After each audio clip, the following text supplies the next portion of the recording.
राजा परीक्षित भ्रमण करते हुए वन में गए और वन में उन्होंने देखा कि एक वृषभ यानी कि बैल, उसके 3 पैर कटे हुए हैं, वो एक पैर पर खड़ा है और एक व्यक्ति उसके चौथे पैर को काट रहा है। वो व्यक्ति कोई और नहीं, कलयुग था। कलयुग को देख करके राजा परीक्षित ने तलवार निकाली, बोले मेरे राज्यपाट में हिंसा करने वाले तुम कौन हो? जैसे ही तलवार घुमाने लगे, परीक्षित जी के चरणों में कलयुग आ गया। बोले भगवान मुझे मत मारिए, मैं ब्रह्मा जी के द्वारा बनाया गया कलयुग हूं, मैं युग हूं। सतयुग के बाद त्रेता, त्रेता के बाद द्वापर, अब द्वापर चला गया, मेरी बारी आई है, मैं आ गया। बोले कब आए तुम? बोले जिस दिन भगवान श्री कृष्ण धराधाम से अपनी लीला पूरी करके गए, उसी क्षण मेरा जन्म हो गया था। ठाकुर जी की लीला पूरी हुई और मेरा प्राकट्य हुआ। अब तो बहुत वर्ष हो गए ठाकुर जी को गए, अब धीरे धीरे मैं अपना प्रभाव दिखाना प्रारंभ करूंगा। अभी तो प्रारंभिक समय था, अब मेरा प्रभाव शुरू हो रहा है भगवान। और प्रभाव देख लो, ये बैल एक पैर पर खड़ा है, ये बैल नहीं है, ये धर्म है। और धर्म के 4 पैर होते हैं, सत्य, दान, दया और पवित्रता। मैंने पवित्रता रूपी इसके पैर को काट दिया, मैंने दान रूपी पैर को काट दिया, मैंने दया रूपी पैर को काट दिया। अब एक पैर बचा है बस इसका, वो है सत्य। जिस दिन ये कट गया, धर्म धराशायी हो जाएगा और मेरा राज्य आ जाएगा। आज आपको क्या लगता है, क्या धर्म बचा हुआ है तो सही एक पैर पे ही, पर एक पैर से भी लड़ खड़ा रहा है। सत्य कितना बचा है? बोलने में नहीं है सत्य। हाँ, बस इतना बचा है कि जब हमारी सुनने की बारी आती है तो हम सत्य ही सुनना चाहते हैं। आज कथाओं में इतनी भीड़ हो रही है, सत्संगों में इतनी भीड़ हो रही है, मंदिरों में इतनी भीड़ हो रही है, क्यों? सत्य बताना। लाखों लोग टेकरी हनुमान जी का दर्शन करने जा रहे हैं, क्या इतने लोग दर्शन कर रहे हैं तो क्या इतने सारे लोग धर्मावली हैं? इनमें से कोई पाप नहीं करता? सब करते हैं। धर्म कैसा लड़खड़ा रहा है? मंदिर भी जा रहे हैं और मंदिर से बाहर आकर के थोड़े दिन बाद पाप भी कर रहे हैं। मैंने कहा ना, कलयुग बड़ा खतरनाक है भैया। ये आपसे धर्म भी करवाएगा, पुण्य भी करवाएगा, कथा भी सुनवाएगा, तिलक भी लगवाएगा, धोती भी पहनवाएगा, आपसे संत सेवा भी करवाएगा, तीर्थ यात्राएं भी करवाएगा और इन सब के बीच पाप भी करवाएगा। ये रहने नहीं देगा आपको ऐसे।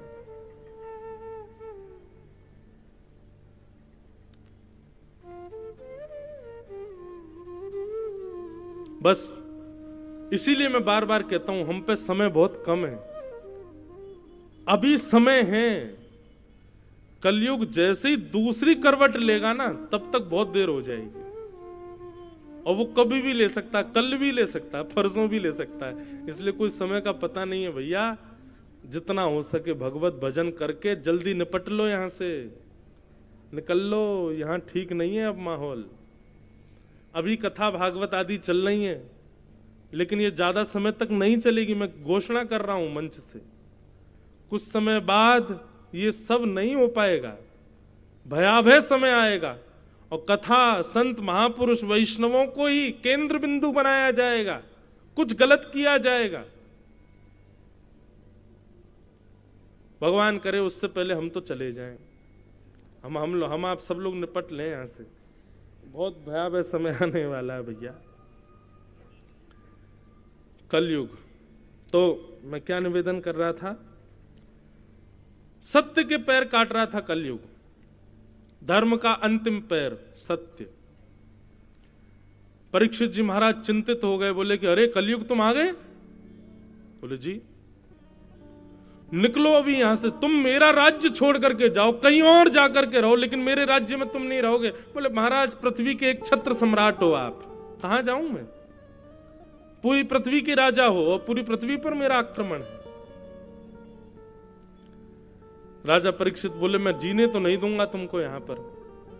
बोले ये ब्रह्मा के द्वारा बनाया गया नियम है, आप इसको तोड़ नहीं सकते, आपको मुझे स्वीकार करना पड़ेगा। हाँ, आपकी इस वेदना को मैं थोड़ा सा इसका समाधान ये कर सकता हूं कि आप मुझे स्थान दे दीजिए कि ये तेरे स्थान है, तुझको यहीं रहना है। मैं आपको वचन देता हूं, उन स्थानों का मैं कभी त्याग नहीं करूंगा, मैं उन्हीं स्थानों में रहूंगा। और आप खुद देखिएगा, ये संसार के लोग खुद मेरे पास आएंगे। आप मुझे स्थान दो। कल परीक्षित जी बोले, मैं ऐसे स्थान दूंगा कि कोई जाएगा ही नहीं तुम्हारे पास। बोले देख के दे लीजिए, जितने बुरे से बुरा स्थान दे सको दे दीजिए, लेकिन मैं भी वचन दे रहा हूं, ये कलयुग है महाराज, मेरा युग है, आदमी स्वयं मेरे पास आएगा। और 5 स्थान दिए कलयुग को। आज भी बंधुओं, और कलयुग के अंत तक भी कलयुग केवल 5 ही स्थानों पर रहेगा, लेकिन प्रभाव वो सब पर करेगा। और ये 5 स्थान कौन कौन से? द्यूतम, पानम, स्त्रियः, सूना, यत्रा धर्मश्चतुर्विध, पुनश्च याचमानाय जात रूप मदात प्रभु। 5 स्थान। सबसे पहले कलयुग का स्थान क्या है? जुआ।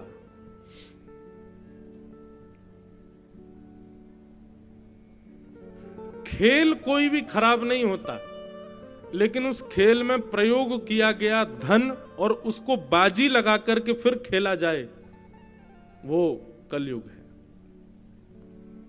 इसलिए कभी भी धन की बाजी लगा करके कोई खेल मत खेलो। क्यों? आपने शौक में 10 रुपए लगा दिए और फिर आपने खेल खेल लिया, वो 10 रुपए एक ना एक दिन 10 करोड़ का नुकसान करवाएगा आपको। आप कहेंगे जुआ खेलना पाप क्यों है? वो आपके लिए धन है, पर आध्यात्मिक दृष्टि से वो लक्ष्मी है। आप लक्ष्मी को दांव पर नहीं लगा सकते। लक्ष्मी हमारी मां है, अपनी मां को कौन दांव पर लगाता है? लक्ष्मी नारायण की पत्नी है। किसी की पत्नी को दांव पर लगाओगे, अपनी मां के दांव पर लगाओगे, रह पाओगे खुश? इसलिए जुए में कलयुग का निवास। द्यूतम। दूसरा स्थान है पानम। पहले तो जुआ केवल गांव गांव में वो खेलते थे, पेड़ों के नीचे बैठ के वो ताश खेल रहे हैं, उसी में पैसा लगा रहे हैं, हार गए इतना, ये सब वो सब होता। आजकल आधुनिक जुआ हो गया है, अब अलग प्रकार का जुआ खेलते हैं लोग। और एक बात कहिए, 500 की 1000 की शर्त जो लगाते हैं ना, लगी 500 की शर्त, ये भी जुआ है। अगर ऐसा हुआ तो तू 500 रुपए मुझे देगा, ऐसा हुआ तो 200 रुपए मैं तुझे दूंगा, ये भी जुआ है। ऐसा नहीं, उसमें कलयुग का निवास।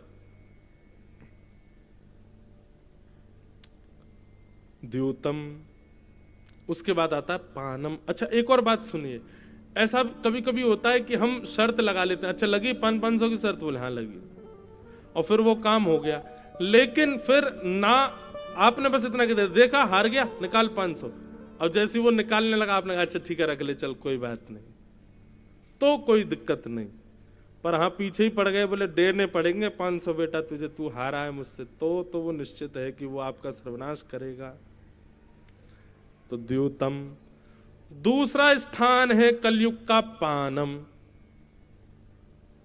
मदिरा पान करना, मांस भक्षण करना, गलत वस्तुओं का सेवन करना, गलत वस्तुओं का खान पान करना, उसमें कलयुग का निवास है। तंबाकू, बीड़ी, सिगरेट, मांस, मदिरा, इस प्रकार की वस्तुओं का सेवन करना, उनका सेवन करने से कलयुग का प्रभाव होता है। इसलिए भैया इनसे बचो। ये सब तामसी वस्तुएं बंधुओं,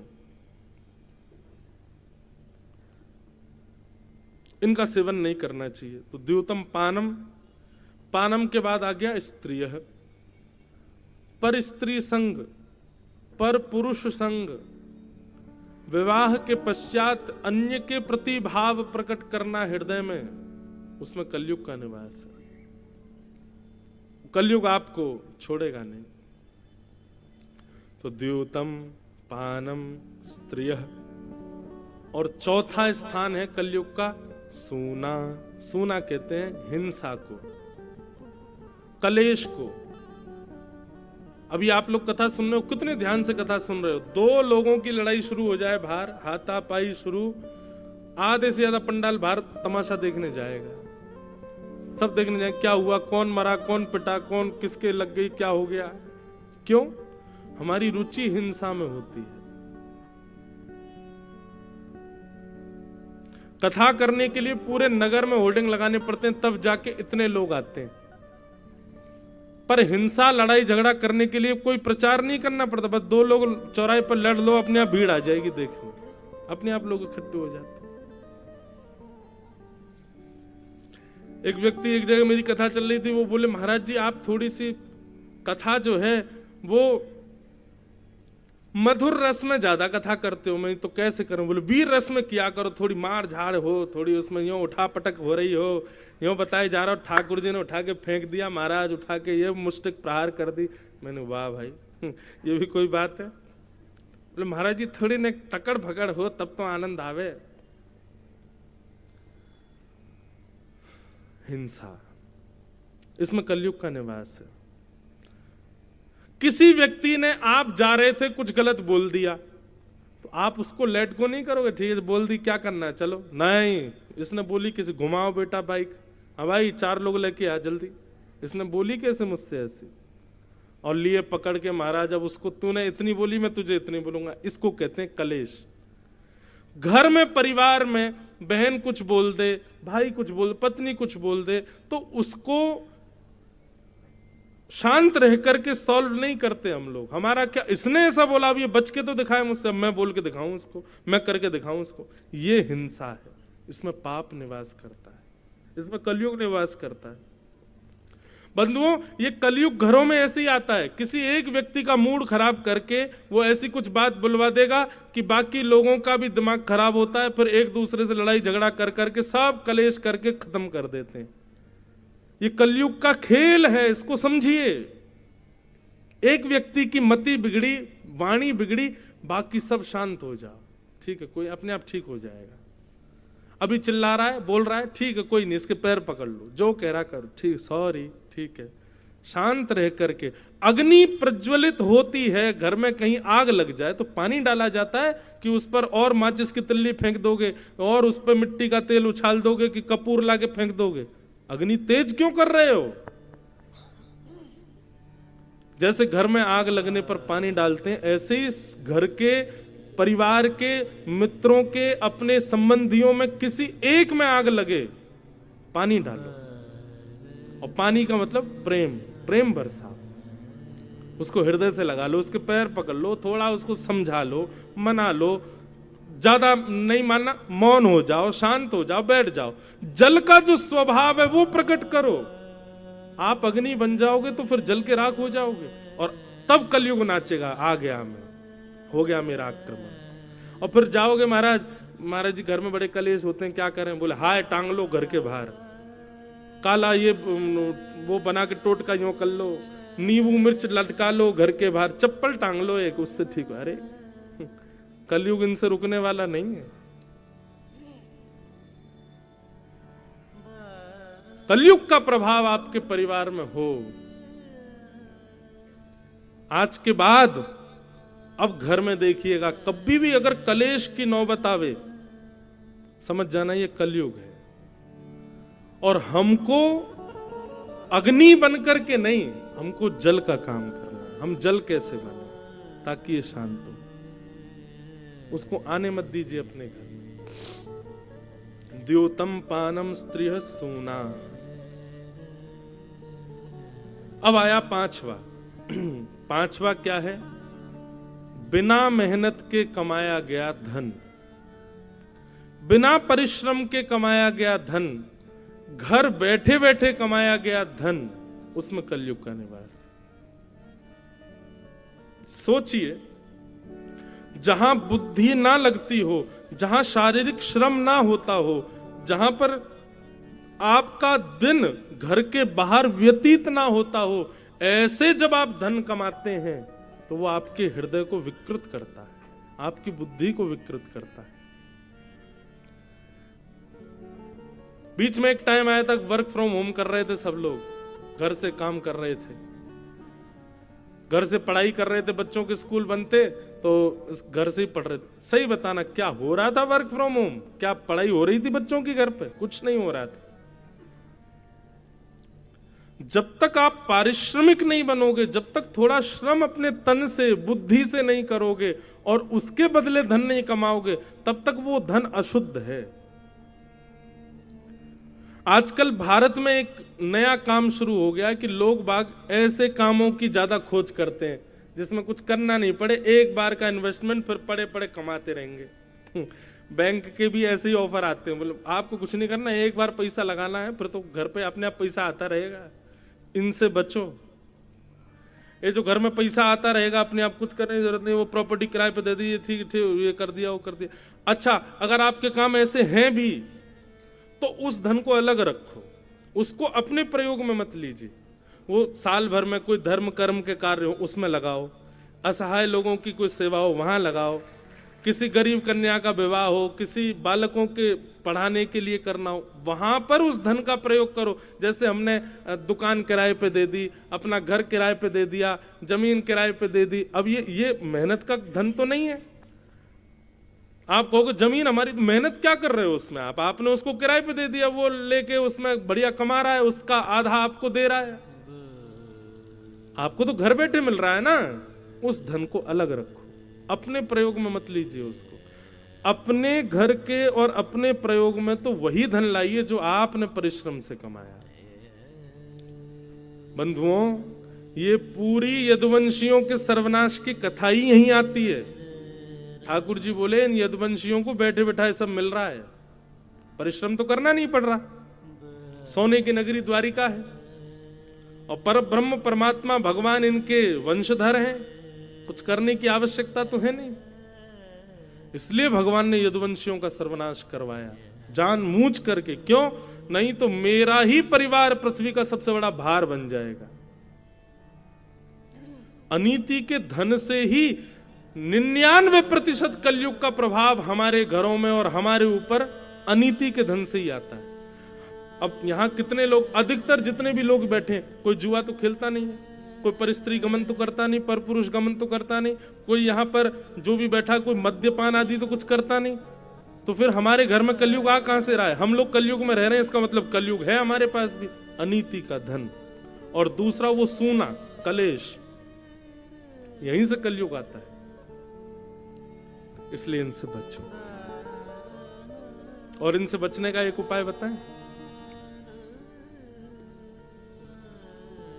भगवत स्मृति। ठाकुर जी सदा चित्त में बैठे रहे। लग रहा है कि कुछ हाथापाई कलेश घर में हो गया, उसी समय चाहिए एकांत में बैठ जाओ। श्री कृष्ण गोविंद हरे मुरारे, हे नाथ नारायण वासुदेव, हे ठाकुर जी आप सब मंगल करो, हमें आपको परेशान नहीं करना, पर ये जो कलेश है ये आपकी सेवा में व्यवधान डाल रहा है, भगवान इसको कृपा करो, अनुग्रह करो। भगवत स्मृति करके उससे बचने का प्रयास करो। भगवान नाम जपते रहो, भगवत नाम का गुणानुवाद निरंतर गाते रहो, सब मंगल होगा। ठाकुर जी के नाम में बड़ी सामर्थ्य है, उसको उससे बचाएगा।